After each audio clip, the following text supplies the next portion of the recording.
Salut les tondeuses, c'est la praline, vous regardez le troisième tuto consacré au setup. Allez, c'est parti!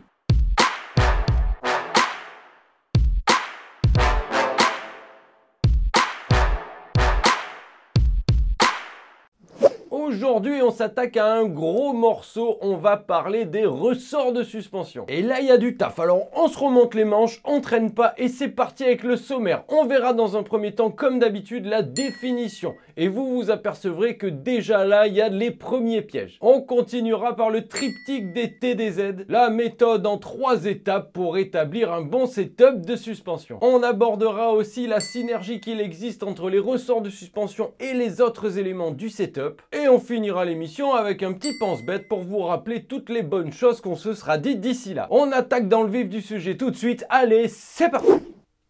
Je vais commencer ce tuto en vous posant une question. Et ouais, quelle est la différence entre des suspensions et des amortisseurs? Vous avez 4 heures. J'attends. C'est pas une question si simple que ça et beaucoup de gens se trompent, c'est pour ça qu'on met les choses au clair tout de suite. Les suspensions permettent de garder le contact entre les roues et le sol. La grande majeure partie du temps, cette liaison est effectuée à l'aide de ressorts, alors que les amortisseurs, eux, servent à limiter le débattement créé par les ressorts. Ce sont deux éléments qui s'imbriquent l'un dans l'autre. Les suspensions, c'est les ressorts. Les amortisseurs, c'est tout ce qui est détente et compression. Et ça, ce sera l'objet d'un autre tuto. On y reviendra, c'est complètement différent. En sport auto, les suspensions vont permettre à votre voiture d'ajuster et de maintenir sa hauteur de caisse lors des transferts de masse de l'avant vers l'arrière et de l'arrière vers l'avant. Dans ce sens-là. Pour les transferts de masse de gauche à droite, on aura d'autres outils, on y reviendra. Ça va influer sur ses réactions vis-à-vis des bosses, des trous, des aspérités diverses de la piste et évidemment vis-à-vis de ses phases de freinage et de réaccélération. On va parler de ressorts souples ou de ressorts rigides. Pour bien comprendre le principe et pour vous présenter les outils du jour, on va voir un freinage avec des ressorts très souples, 4L style. Lors du freinage, la voiture s'affaisse sur elle-même et rebondit comme un vieux matelas à ressort de chez la vieille tante toute pérave que personne ne veut jamais aller voir. Ça, c'est l'illustration des ressorts souples. Et voici l'illustration du même freinage avec des ressorts rigides, Ferrari style. Cette fois, au moment du freinage, la voiture reste bien stable. Par contre, à l'intérieur, c'est vos yeux qu'on fait le trajet, sont littéralement sortis de leur orbite. Mais on va pas se mentir, il y a pire endroit qu'une Ferrari pour que ça arrive. Le but du réglage des ressorts de suspension, c'est de trouver le bon compromis entre la 4L et la Ferrari pour gagner en performance et en efficacité. Il y a du bon à prendre dans les deux cas de figure. Même chez la 4L, oui. Et comme d'habitude, les gens que vous croiserez qui vont vous dire il faut toujours...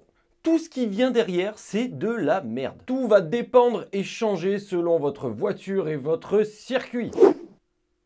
Je vous propose une méthode en 3 étapes pour avoir des ressorts de suspension bien réglés. La bonne nouvelle, c'est que la première étape se passe à l'arrêt sans même avoir besoin de rentrer dans la voiture.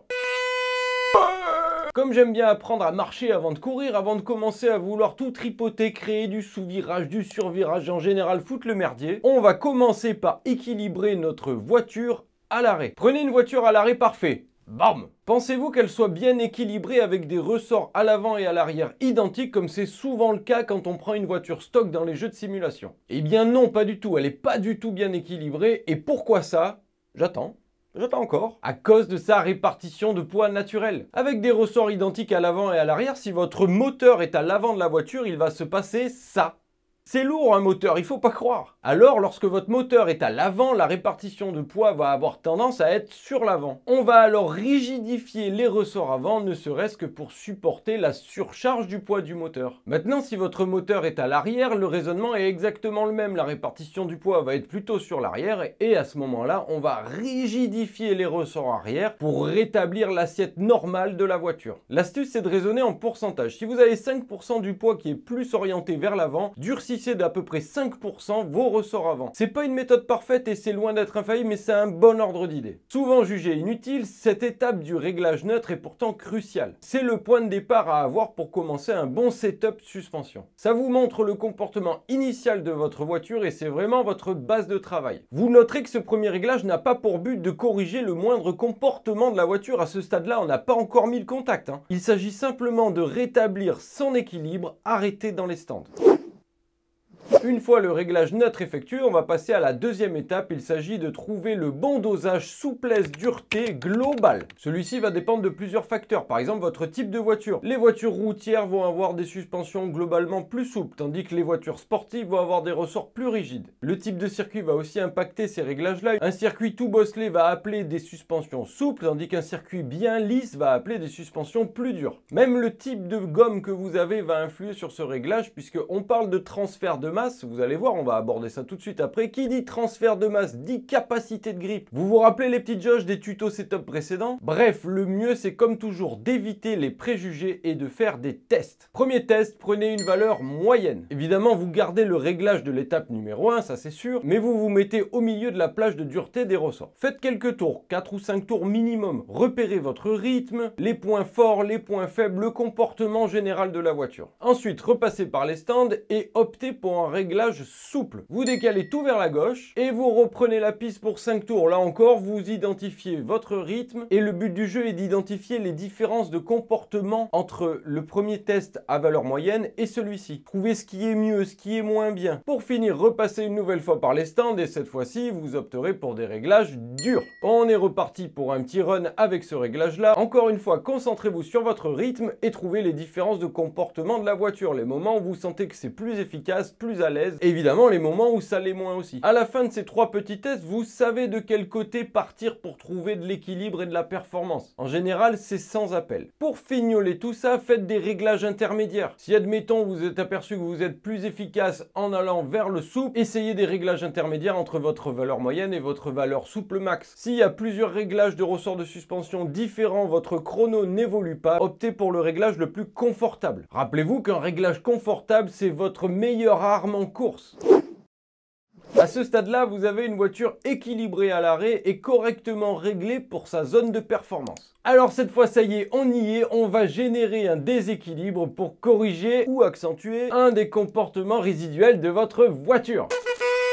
Pour que vous compreniez bien comment ça marche, on va se mettre en situation avec une voiture qui arrive, qui freine et qui réaccélère. Premier cas de figure, prenons des ressorts avant particulièrement rigides comparés aux ressorts arrière. On va s'intéresser au transfert de masse et à leur évolution tout au long de la phase de freinage et d'accélération. Le transfert de masse, c'est l'évolution du centre de gravité de la voiture tout au long des phases de pilotage. Un centre de gravité dynamique instantané. C'est comme si vous remplaciez le petit sapin qui sent bon du rétro par une boule de bowling grosse comme ça qui pèserait une centaine de kilos. On est bien d'accord à ce moment-là que dès que vous allez accélérer, freiner ou tourner, la boule de bowling, elle va se balancer. Ça, c'est le transfert de masse. Je vous représente le transfert de masse réel en vert et le transfert de masse théorique lorsque les suspensions avant et arrière ont le même ressort en gris. Voyons donc ce qu'il se passe au moment du freinage.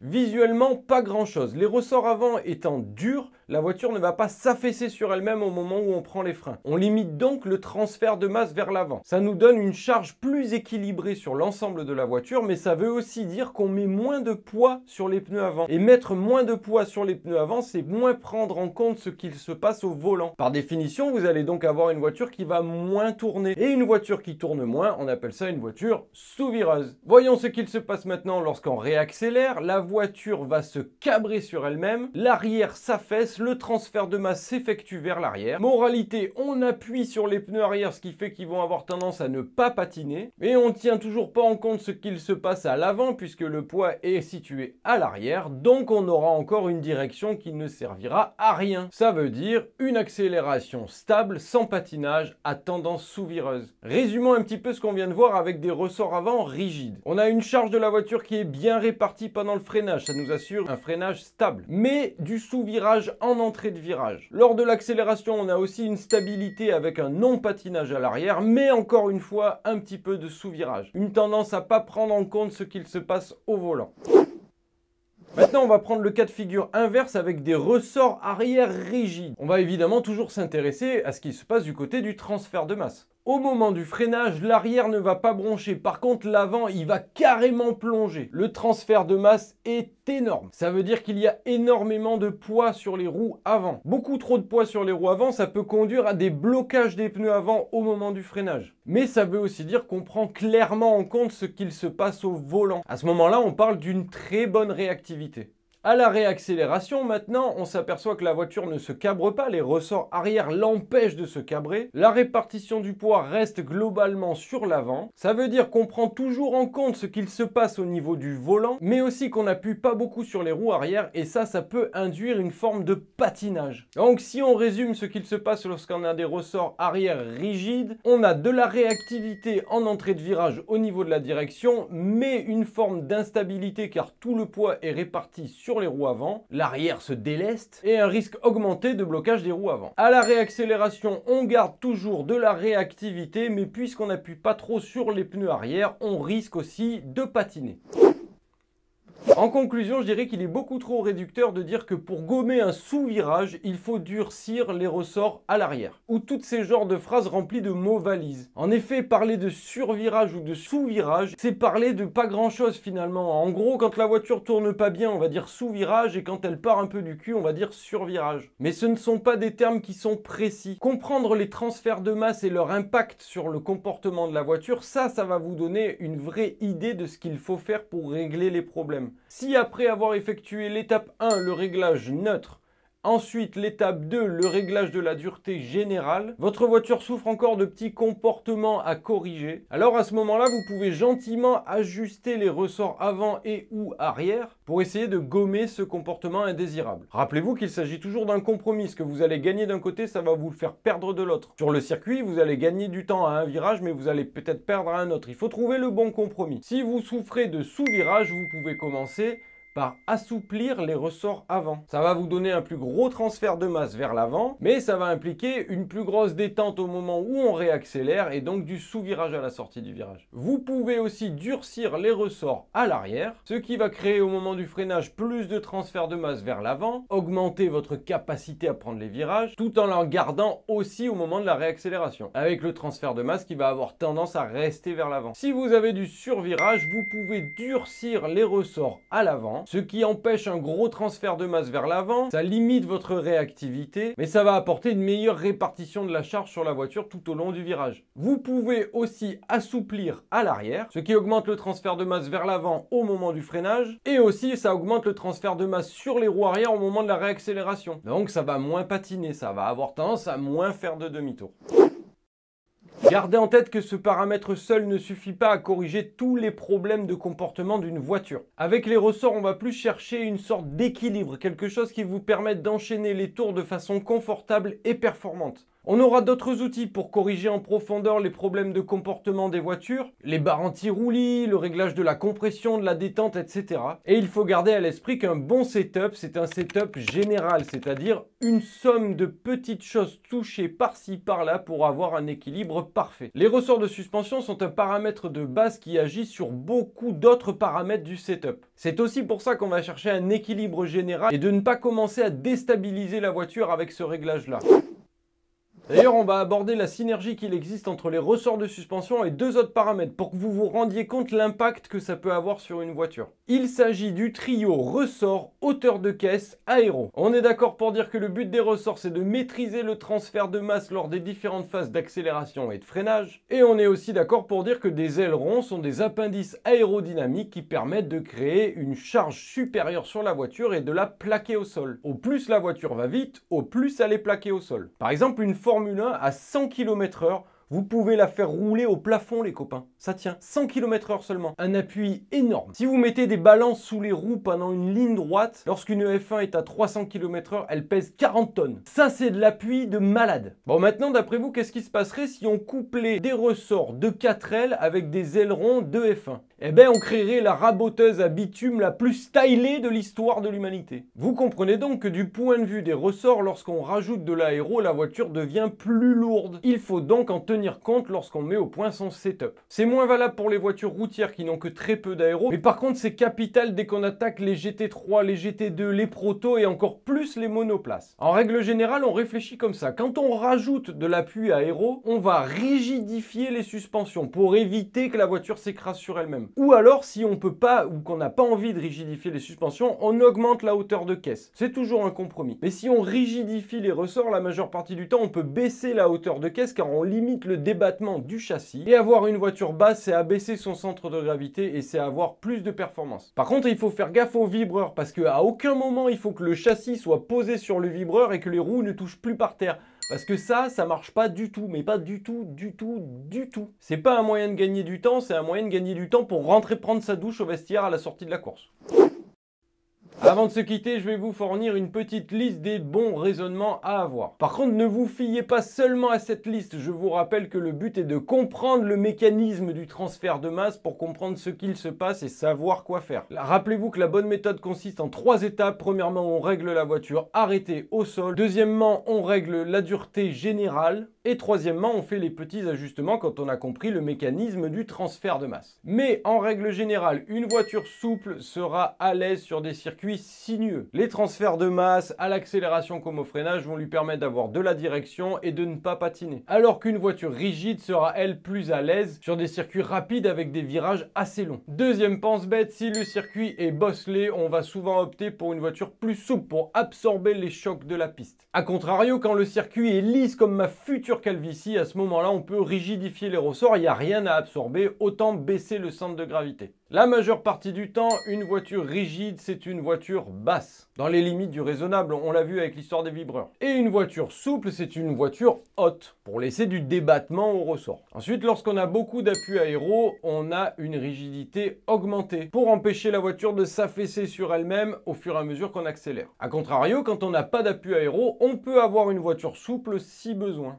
Pour finir, on va souvent dire que les suspensions avant ont un impact sur l'entrée du virage principalement. Mais pas que. Alors que les ressorts arrière ont un impact sur la sortie du virage. Mais pas que. Rappelez-vous du transfert de masse et des effets que ça peut avoir. Et le dernier point que je déteste par-dessus tout, mais je vous le mets quand même parce qu'il n'est pas fondamentalement faux, mais il n'est pas fondamentalement vrai. Rigidifier l'avant va créer du sous-virage. Rigidifier l'arrière va créer du survirage. Gardez ça en tête, mais surtout fiez-vous au transfert de masse, c'est le nerf de la guerre. Vous connaissez maintenant le principe et la méthode pour mettre au point un setup de suspension correct. Il ne reste plus qu'à s'y mettre. Rappelez-vous que faire un setup, c'est donner un bon équilibre, une bonne balance à votre voiture. C'est quand une voiture est équilibrée qu'elle est performante. Alors ne vous perdez pas dans des réglages complètement absurdes qui créent des comportements complètement aberrants. Cherchez le bon équilibre, l'équilibre sain, quelque chose qui fait que votre voiture fonctionne. Et voilà, les tendances, ce tuto est maintenant terminé. J'espère vous en avoir appris plus sur les ressorts de suspension. Bon courage à tous pour vos futurs réglages. N'hésitez pas à me poser des questions dans les commentaires si vous en avez. En attendant, entraînez-vous bien. On se retrouve bientôt en piste. Allez, salut!